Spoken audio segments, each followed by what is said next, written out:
You know what? I can't stand the word tradition.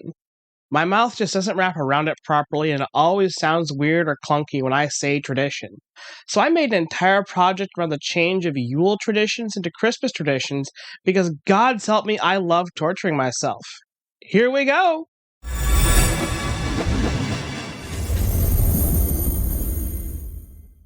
My family and I don't actually celebrate what you would call Christmas.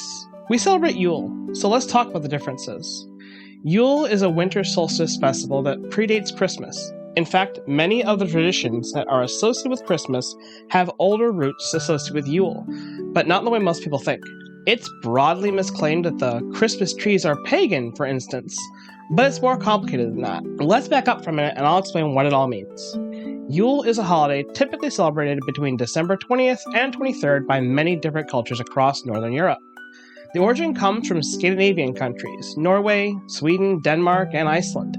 These Norse people celebrated Yule, a midwinter festival that honored the sun's return. It was marked by feasting, sacrifices, and rituals honoring gods like Odin and Freyr. During Yule, the end of darkness referred to how ancient people viewed the astronomical event where the sun appears lowest in the sky with the least angle to the earth. During this time, we receive the least sunlight and warmth throughout the entire year. For reference, Samhain is supposed to represent the death of the god, while Yule is meant to be the god's rebirth.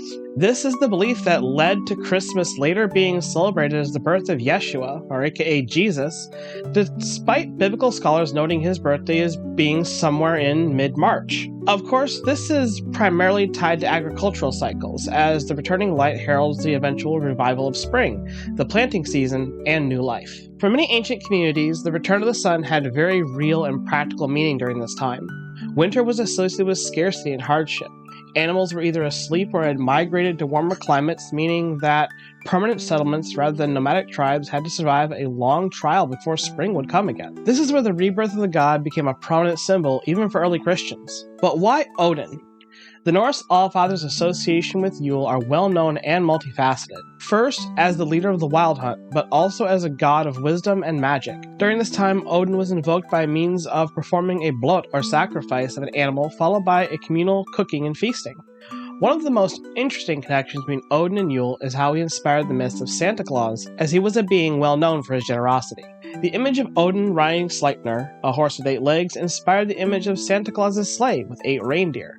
But more than that, children would often leave foods in their boots as an offering to Sleipnir, and Odin would reward them with gifts, and this was inspiration for the Christmas stockings.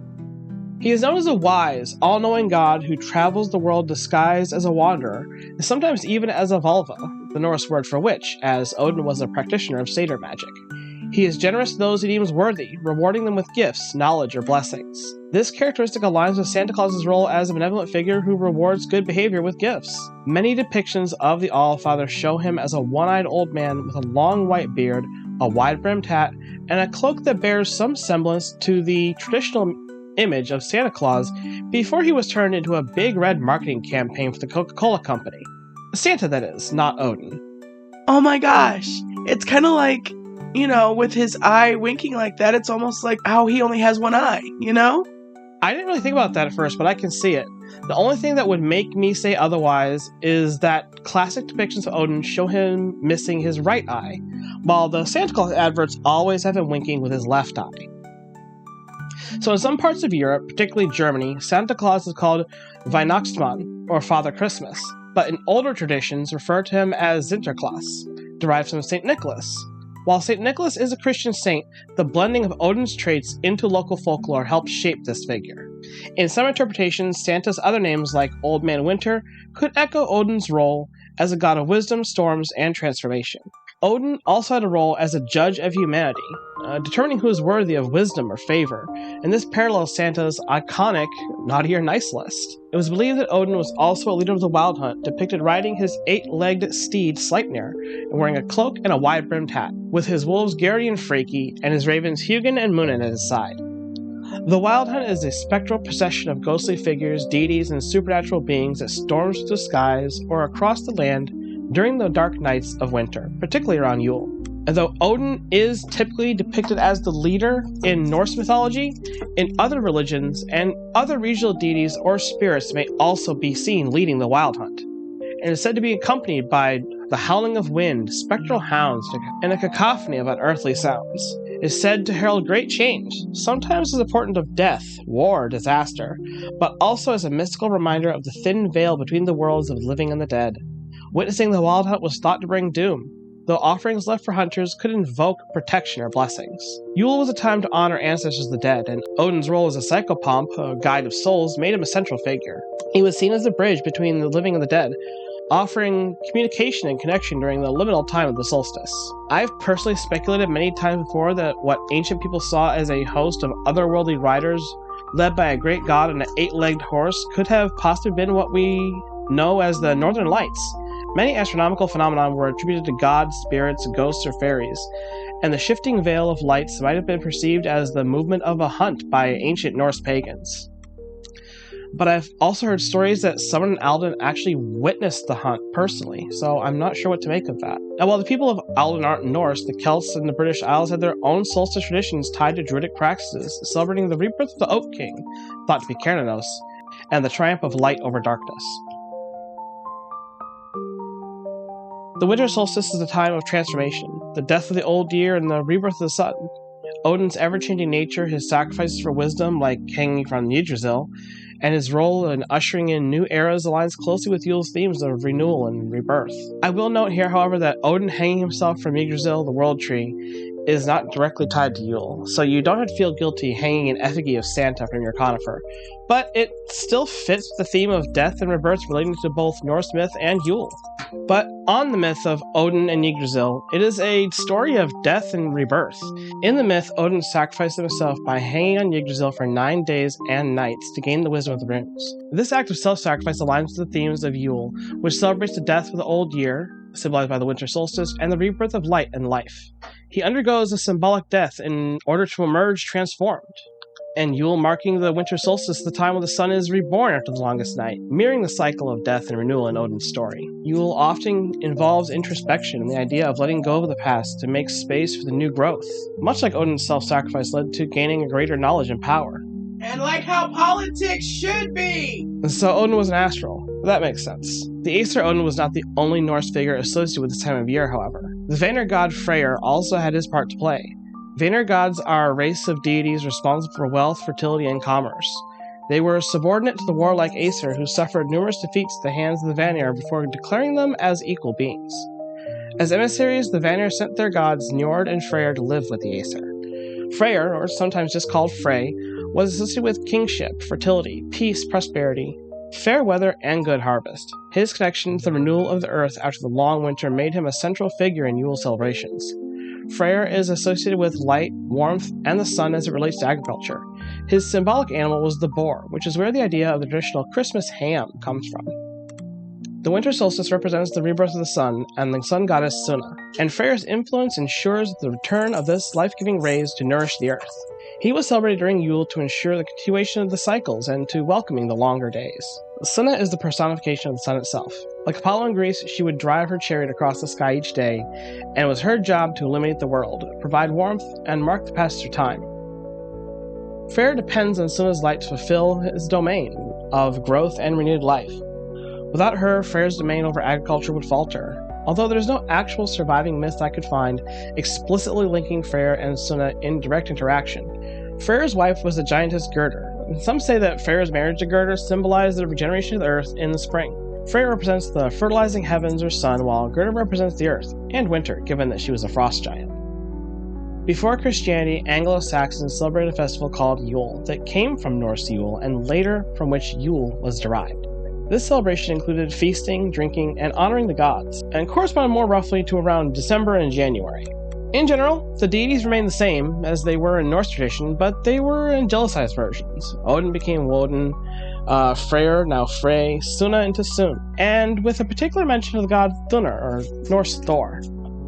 Thunr's role was the protector of humanity, so he was often looked to during this time when the world was harsh and cold. And looking into this did lead to an interesting rabbit hole, because despite finding an angelicized version of Thor, I couldn't find any reference to Mjolnir. And that's weird, chat, because I've seen Mjolnir. I know it exists.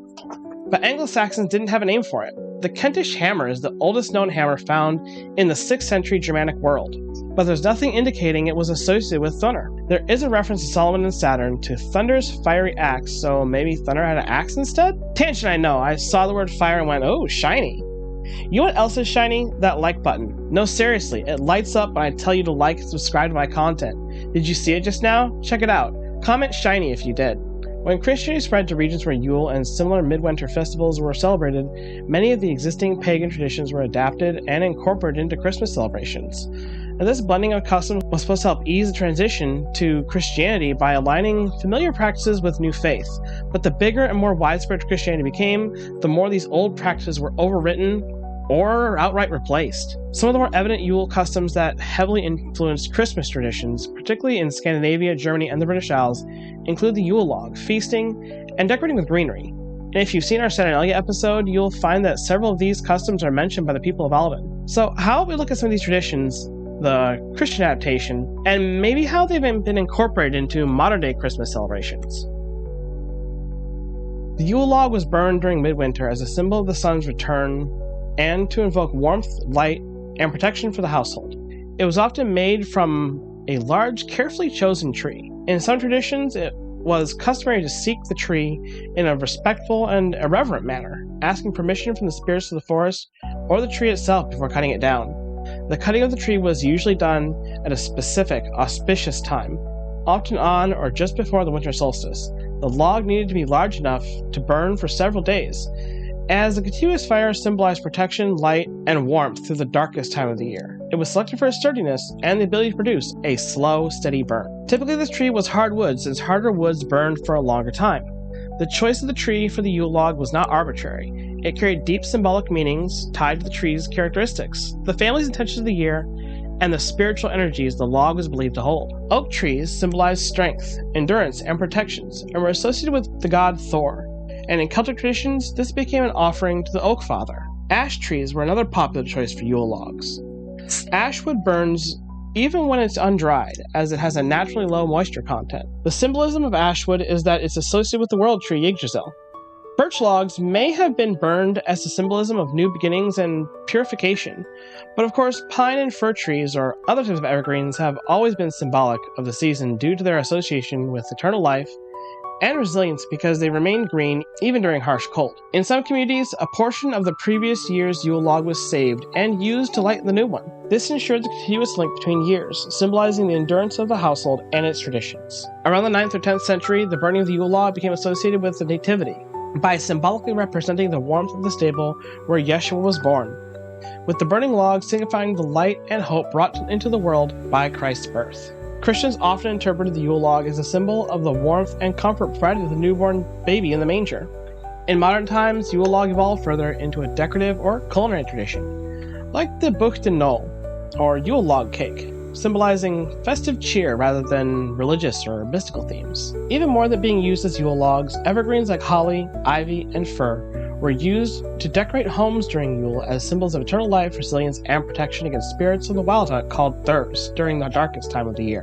Holly wands were a popular choice for druids, as it was said that the wood itself possessed the ability to banish unwelcome spirits or even command them. Aside from his hammer, Thor was also thought to carry a holly wand. Because of this, Norse tradition taught that holly leaves could protect from lightning strikes, and decorating one's house with holly would ward off not only evil spirits, but also harsh weather. Ivy had many symbols among ancient people, typically depending on what kind of ivy was being used. In Yule rituals, ivy was paired with holly to symbolize masculine and feminine energies joining within the household. Ivy has a tentative association with the Norse god Rinder, a Jotun and later goddess said to be the personification of hard, frozen rind to the earth. Fir tree needles were used in various medicines, and therefore were kept readily on hand during the winter months. Not only was it said that they could ward off sickness, but they were also used to help relieve colds, coughs, fever, sore throat, muscle, and nerve pain. Evergreens became symbolic of Christ's eternal life and the triumph of life over death. Holly was specifically associated with the crown of thorns worn by Yeshua, with its red berries symbolizing his blood. And now I'll come back to that misclaimed quote I mentioned earlier, the pagan tradition of Christmas trees. According to History.com, Germany is credited with starting the Christmas tree tradition as we know it. By the 16th century, when sources record devout Christians bringing decorated trees into their homes. Some built Christmas pyramids of wood and decorated them with evergreens and candles if the wood was scarce. It is a widely held belief that Martin Luther, the 16th century Protestant reformer, first added lighted candles to a tree. According to a common version of the story, walking home one winter evening, Luther was awed by the stars twinkling amidst the evergreens. To recapture this scene for his family, he erected a tree in the main room and wired its branches with lighted candles. Yule feasts were communal gatherings celebrating the return of the sun, involving plenty of food and drink to ensure abundance in the coming year. Christians adapted feasting during Christmas to the theme of celebrating Christ's birth and God's blessings. Over time, Christmas dinner became a cornerstone of the holiday, often featuring symbolic foods like ham and plum pudding. The communal aspect of feasting remained central, emphasizing charity and togetherness in the Christian context, but soon older deities started getting pushed out in favor of a monotheistic belief. And we already talked about how during Yule, gifts were exchanged as tokens of goodwill, luck, and blessings for the year. These gifts were often simple, such as food or handmade items, with secret or special gifts associated with Odin. Christians reframed this practice to honor the three magi, or wise men, who brought gifts to the infant Yeshua. Over time, the figure of St. Nicholas and later Santa Claus became associated with the tradition, emphasizing generosity and the Christian virtue of giving. In a modern context, the practice became more elaborate, with increasing focus on gifts for children and acts of charity. A lot of people ask, what is wassailing? We've all heard the song, "Here we go, a-wassailing among the leaves so green." Well, wassailing involved groups of drunken revelers going door to door, singing and offering blessings in exchange for food, drink, or gifts. It is tied to fertility rituals for crops, animals, and communities. If you're familiar with the Welsh tradition of Mari Lwyd, this is something similar. Although traditional wassailing didn't necessarily involve a specific costume, like the horse skull costume of Mari Lwyd, the intent and the idea of door-to-door singers is similar. Christmas caroling took the place of wassailing in the focus on singing songs about Christ's birth and the holiday season. The practice became more formalized and less tied to agricultural fertility, centering on community cheer and goodwill. Some older wassail songs persist, blending pagan and Christian themes. Like Deck the Halls, anyone? Overall, the changes represented a shift in focus of celebrations. Yule's original focus of nature, cycles, and community was reframed around the birth of Christ in Christian theology. Pagan symbols like evergreens and Yule logs were reinterpreted to fit Christian narratives of eternal life and divine salvation, and practices like feasting and gift-giving were aligned with Christian values of charity, humility, and family unity. Despite Christian reinterpretation, many Yule traditions retain echoes of their pagan origins. Modern Christmas celebrations still emphasize light, warmth, community, and renewal, and in some cases, like my family, wildly more popular as we move away from Christian influence. And that's that for this year.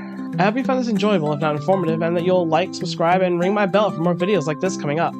You might find the next topic interesting, so turn on notifications to ensure that you won't miss it.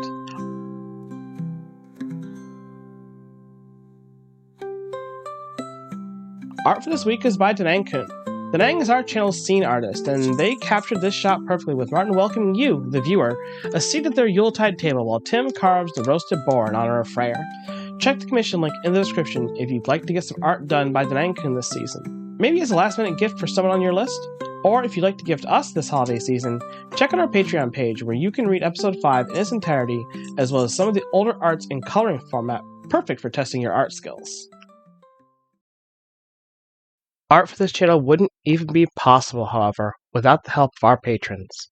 Monetization on YouTube is not enough to keep us going, so please follow the Patreon link down in the description to help Tales of Atonement keep going long term. We have a lot left to do and a big story to tell, and we simply can't do it without your help. Besides, there's a ton of extras only available on Patreon that won't be available for months on YouTube, if ever. Some of our great patrons include Pammy Poo, Shadow Fox, Arya Gamari, Charles Tam, Jace Moreland, and Lunder Lumen.